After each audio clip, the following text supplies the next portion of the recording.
बच्चों, आप सब थैलेसीमिया माइनर और थैलेसीमिया मेजर के बारे में तो जानते हैं, लेकिन अभी भी थैलेसीमिया के बारे में और बहुत कुछ है जिसकी जानकारी आपको होनी चाहिए। हाँ शेरदिल, जरूरी तो है ही। कल डॉक्टर साहब किसी से अल्फा थैलेसीमिया और बीटा थैलेसीमिया के बारे में बात कर रहे थे। वो क्या होता है? हमारे शरीर में हीमोग्लोबिन दो तरह के प्रोटीन से बनता है, अल्फा ग्लोबिन और बीटा ग्लोबिन। इस प्रोटीन में ग्लोबिन निर्माण की प्रक्रिया में खराबी होने से थैलेसीमिया होता है, जिसके कारण लाल रक्त कोशिकाएं यानी रेड ब्लड सेल तेजी से नष्ट होती हैं। रक्त की भारी कमी होने के कारण रोगी को शरीर में बार बार रक्त चढ़ाना पड़ता है। अल्फा थैलेसीमिया रक्त का ऐसा विकार है जो खून में हीमोग्लोबिन का निर्माण कम कर देता है। अल्फा ग्लोबिन प्रोटीन श्रृंखला यानी अल्फा ग्लोबिन प्रोटीन चेन्स निर्माण कम होने पर या बिल्कुल ना होने पर ये विकार होता है।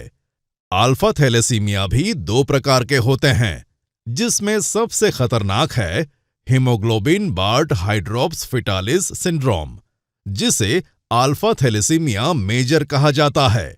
ऐसी स्थिति में जन्म लेने से पहले या जन्म के कुछ ही समय में बच्चे की मृत्यु हो जाती है। और बीटा थैलेसीमिया?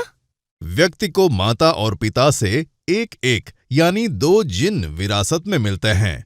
यदि व्यक्ति में एक दोषपूर्ण या गायब बीटा जीन है तो उसे हल्के लक्षणों का अनुभव होता है, जिसे बीटा थैलेसीमिया माइनर कहा जाता है। दो दोषपूर्ण या गायब बीटा जीन वाले लोग मध्यम से गंभीर लक्षणों का अनुभव करते हैं और उसे थैलेसीमिया इंटरमीडिया और बीटा थैलेसीमिया मेजर कहा जाता है। हमारे देश में बीटा थैलेसीमिया के केसेस अधिक पाए जाते हैं और आपको पता है, हमारी कुल आबादी के तकरीबन 5% लोग थैलेसीमिया माइनर हैं और कुछ समाज में तो 17 से 35% तक लोग थैलेसीमिया माइनर हैं।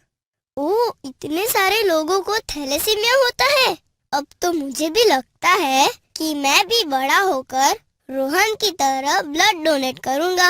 अरे, इससे याद आया रोहन, कल मुझे ब्लड ट्रांसफ्यूजन के लिए रेड क्रॉस जाना है। तुम आओगे ना मेरे साथ? हाँ हाँ, पक्का।